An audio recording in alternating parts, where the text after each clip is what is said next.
Bonsoir à toutes et à tous, chères semences de lumière et d'amour, bienvenue sur la chaîne de Laurence Tillois Sème la lumière. Ça y est, je suis de retour dans mon décor habituel. Ça date de quelques heures simplement. Alors aujourd'hui, je voulais vous faire un partage d'expérience.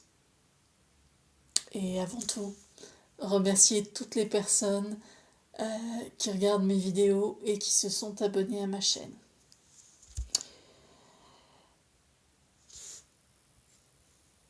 J'ai passé presque 2 semaines en Irlande. Ça faisait 4 années que je n'étais pas allée en Irlande. C'était à la fois long, compte tenu de l'amour que j'ai pour ce pays, mais maintenant que je suis rentrée, je crois que c'était le temps nécessaire et le moment pendant lequel je suis allée en Irlande cette année, c'était le moment juste pour moi.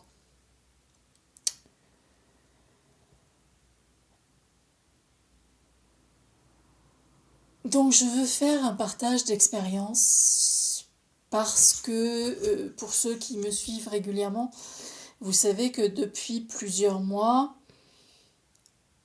une question importante pour moi est de savoir ce que cela signifie pour moi de prendre soin de moi. Et une des façons, pour moi, et je partage ici mon expérience, une des façons pour moi de prendre soin de moi, c'est au travers de l'alimentation. D'avoir une alimentation la plus saine possible. Et cette année en Irlande, ça a été un peu compliqué pour moi.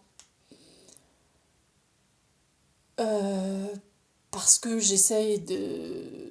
oui, de m'alimenter avec des produits les plus sains possibles. Euh, et dans la région où je me trouvais, je sais qu'il y avait un magasin bio. Donc je me suis dit, je vais aller au magasin bio. Et moi, quand je vais au magasin bio en France, en général, euh, ils vendent du local. Et s'ils ne peuvent pas vendre du local, c'est au moins de la production française. Bon, après, il y a des choses aussi qui viennent de l'étranger, hein, faut pas se mentir.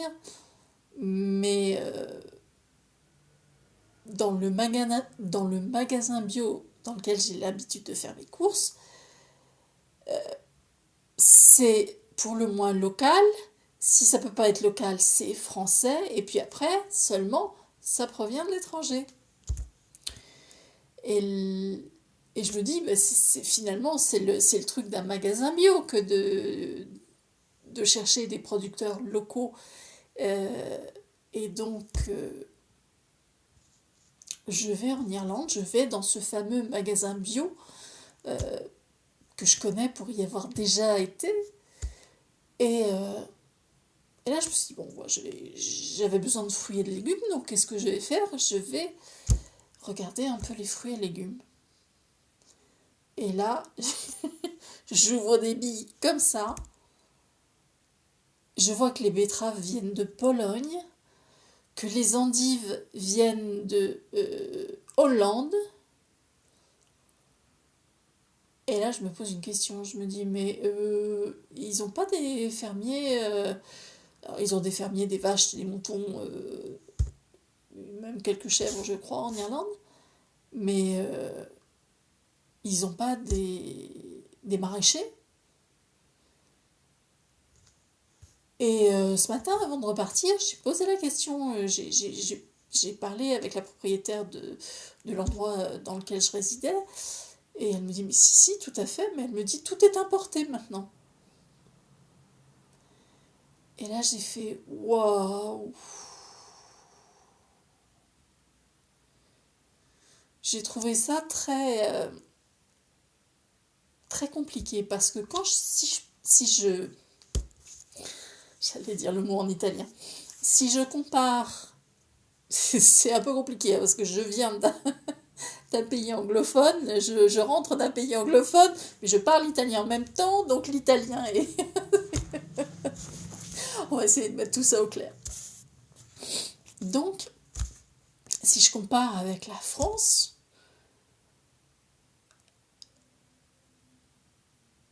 quand on va dans un magasin bio et qu'on achète français, on sait que le bio en France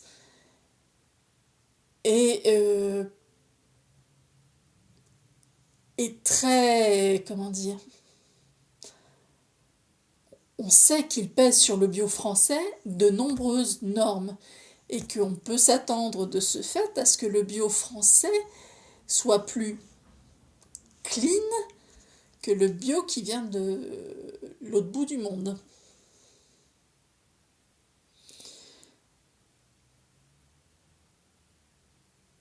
Donc, si j'achète un produit, si moi étant en France par exemple, j'achète un produit qui vient de l'autre bout de l'Europe ou de l'autre bout du monde, même s'il est bio, il aura forcément pas les mêmes, comment dire, les mêmes normes que l'on impose en France.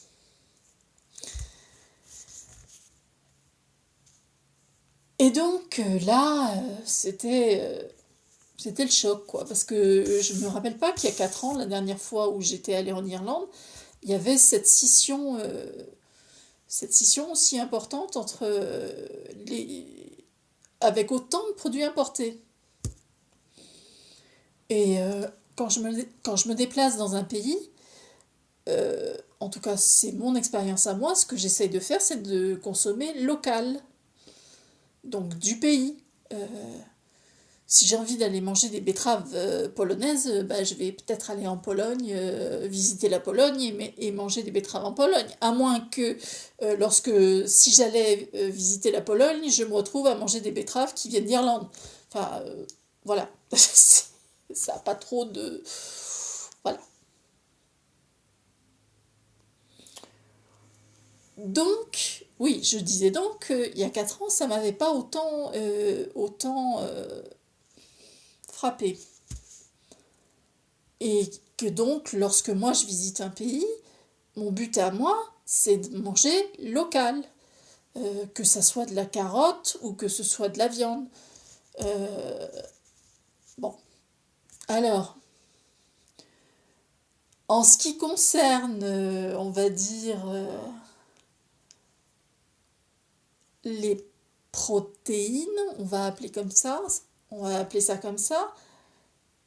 En fait, il y a un label irlandais qui est un cœur avec le drapeau irlandais. Donc là, on est assuré que ça vient d'Irlande.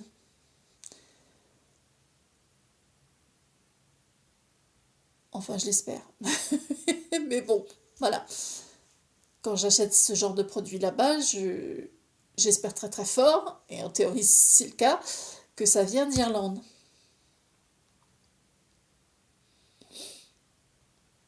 Si, ce qui m'a juste choqué, c'est que si effectivement il y a des maraîchers, des producteurs de fruits et légumes en Irlande, pourquoi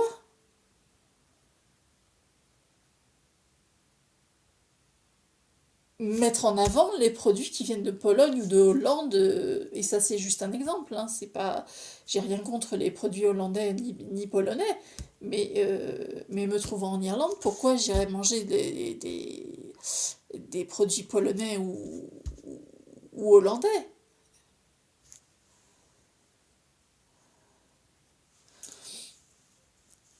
Et donc,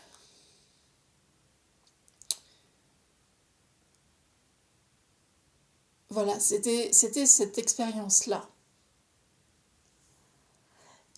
Et ce que j'essaie de dire dans mon propos, c'est que récemment, il y a quelques mois de ça, on a eu des manifestations de paysans en France. Et moi, je les appelle volontairement des paysans. Parce que ce sont eux qui sont en charge d'alimenter les personnes qui habitent en France, qui sont reliées donc à notre pays. Et parce que la plupart de ces personnes, en fait, mais comme c'est le cas dans beaucoup d'autres professions, euh, n'arrivent pas à vivre de leur profession. Et c'est quand même un comble pour des gens qui travaillent pour nourrir le pays. Parce que moi, par exemple, j'habite en ville, j'ai pas de balcon, je n'ai rien pour faire pousser quoi que ce soit. J'ai un petit céleri qui pousse en ce moment sur mon rebord de fenêtre de cuisine, mais c'est pas ça qui va me rendre autonome en matière de fruits et de légumes. J'habite en ville, donc je suis extrêmement dépendante de la production des paysans français.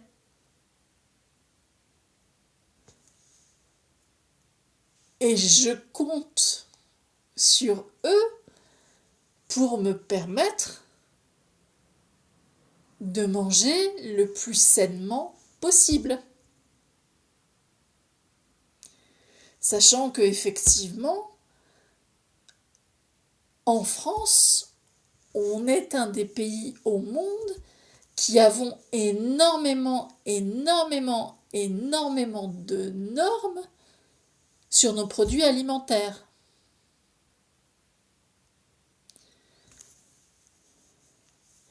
Là où je veux en venir, que ce soit en France, que ce soit en Irlande, que ce soit en Italie, que ce soit en Inde, que ce soit aux États-Unis, que ce soit dans n'importe quel autre pays du monde, l'important, je crois, et dans l'expérience que je viens d'en faire ces derniers jours, et je rappelle que je raconte mon expérience, parce que si je racontais pas mon expérience, ça n'aurait aucune valeur. Je peux raconter que ce que j'ai vécu. Voilà. Pour que ce soit vrai, je peux raconter que ce que j'ai vécu. L'histoire de Pierre, Paul ou Jacques, c'est l'histoire de Pierre, Paul ou Jacques, c'est pas la mienne. Donc, je crois fondamentalement qu'il est important, dans quelques pays que ce soit, de soutenir nos paysans en achetant leurs produits au juste prix. Au juste prix qui leur permettra à eux de vivre décemment, de payer leurs charges, de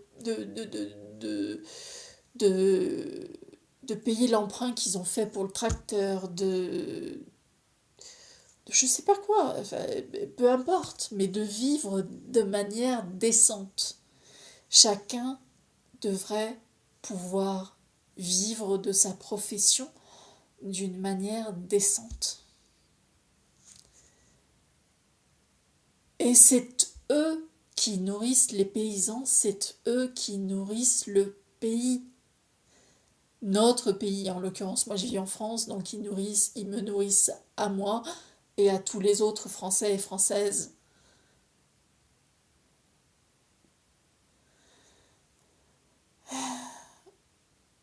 Quand je suis à l'étranger, dans peu importe lequel des pays du monde, eh bien c'est le paysan du pays en question qui va me nourrir à moi, parce que personnellement, c'est le choix que je fais lorsque je suis à l'étranger, je choisis de manger, de me nourrir local.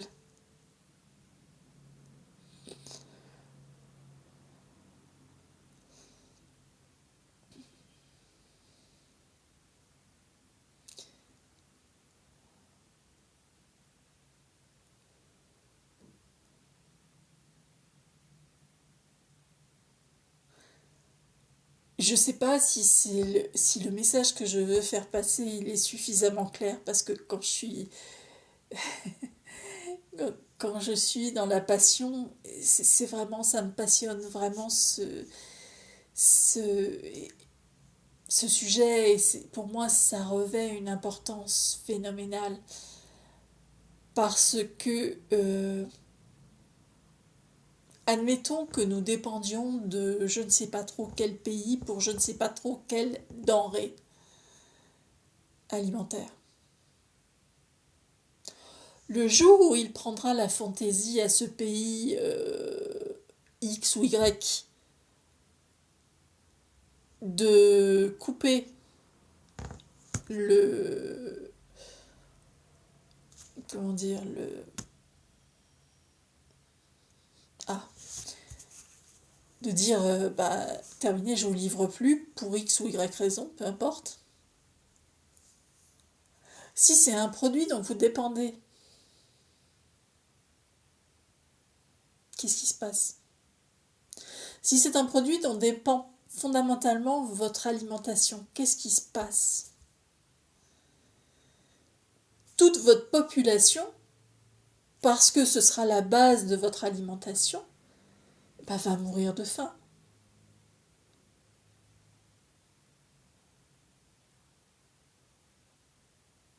Et chez moi, ça résonne tout particulièrement parce que j'ai des origines d'un certain pays.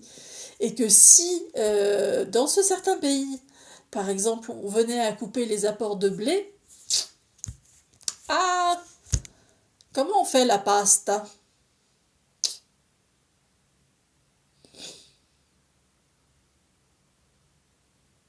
Comment on fait la pasta sans du blé?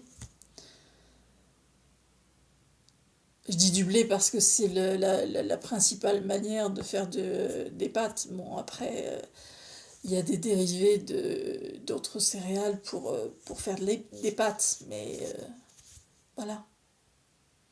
Est-ce que vous comprenez ce que je veux vous dire?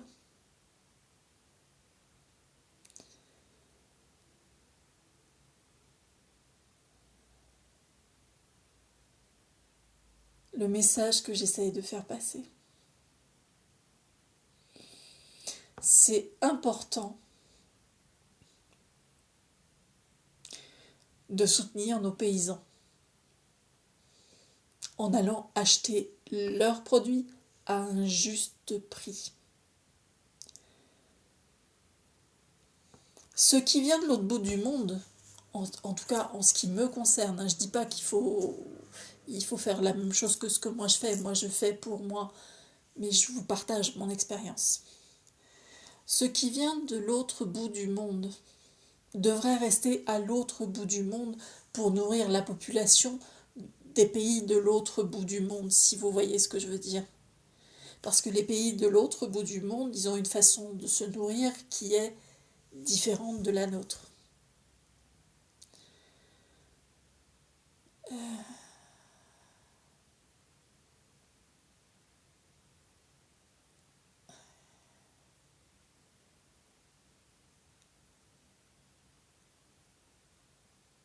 Quand on veut faire manger certains aliments à certaines personnes, est-ce qu'on s'est posé la question de savoir si leur système, leur corps était capable de digérer tel ou tel aliment qui n'était pas dans leur tradition, qui n'est pas dans leur tradition alimentaire?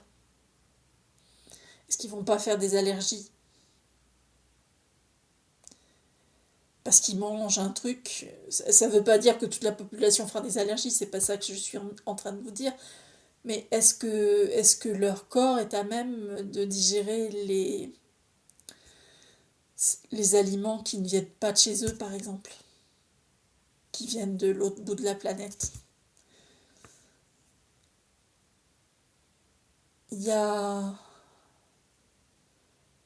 tout, tout ceci, ça...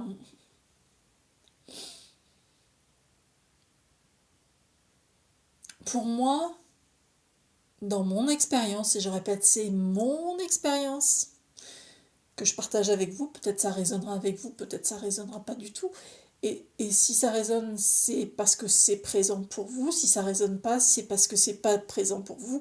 Et c'est juste. Donc c'est tout ça,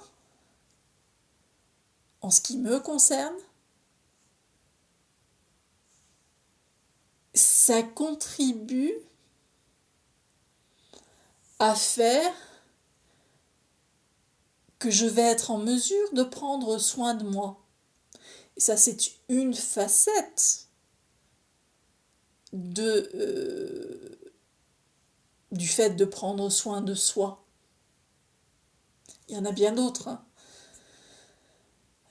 Mais l'alimentation, c'est quand même la première chose qu'on met dans notre corps pour qu'il fonctionne de manière la plus optimale possible.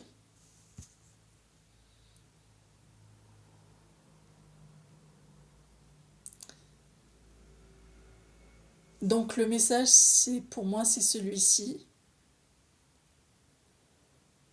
Dans quelque pays que ce soit dans le monde entier, il ne faut pas que nos paysans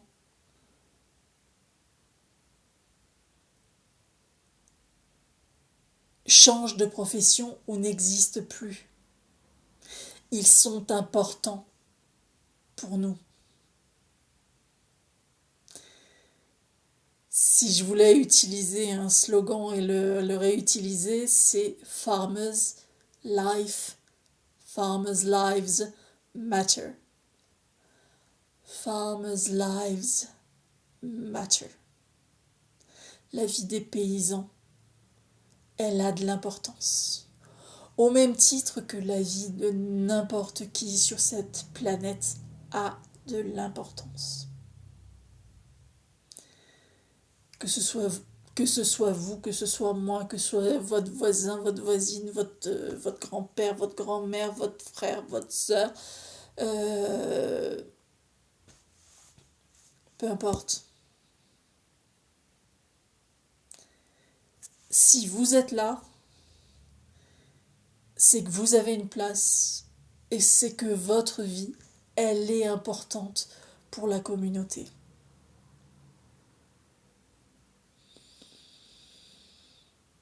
Donc, Farmers' Lives Matter.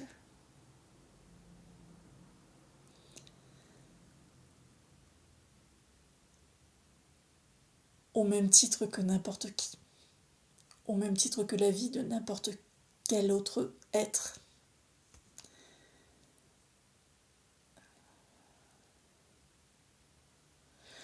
Alors voilà, très chères semences de lumière et d'amour, cette vidéo va faire aux alentours de 24 minutes. Peut-être un peu longue, peut-être que vous n'aurez pas la patience de la regarder jusqu'au bout. Peut-être qu'il y a eu des redites aussi dans mon discours. Mais c'était le partage d'expérience que je voulais faire. Parce que c'est encore frais dans ma mémoire, parce que je viens juste de rentrer. Et parce que c'est quelque chose qui m'a...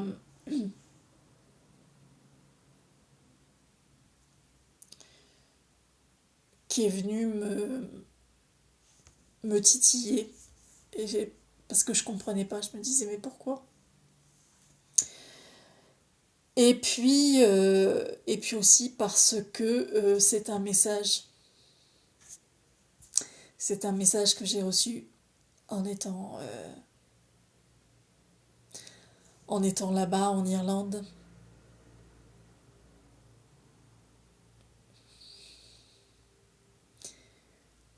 De faire qu'il fallait prendre soin de nos paysans. Voilà. Et ce message-là, il fallait que je le diffuse. Je ne savais pas comment je le diffuserais, de quelle manière j'allais amener ça. Mais en fait, mon passage en Irlande et les questions que je me suis posées là-bas m'ont permis de vous faire ce partage d'expérience. Alors, très chères semences de lumière et d'amour, eh bien, comme je vous l'ai dit, peut-être ça résonnera avec vous, peut-être ça résonnera pas du tout. Et je dirais, quoi qu'il soit présent pour vous, c'est juste parce que c'est ce qui est présent pour vous. Voilà. Je vous demande pas de me croire, c'est pas mon propos, mais juste d'avoir peut-être une certaine forme d'écoute qui va faire que peut-être effectivement ça résonnera avec vous, ou peut-être ça résonnera pas avec vous. En tous les cas, moi je vous dis de prendre bien soin de vous. Je vous remercie encore pour toutes les personnes qui regardent les vidéos et pour toutes les personnes qui se sont abonnées à ma chaîne. Et la vidéo va faire plus de 26 minutes, moi je vous le dis. Et de mon cœur à votre cœur, je vous aime, très chère semence de lumière et d'amour, et je vous dis à très bientôt dans une nouvelle vidéo. Ciao, ciao!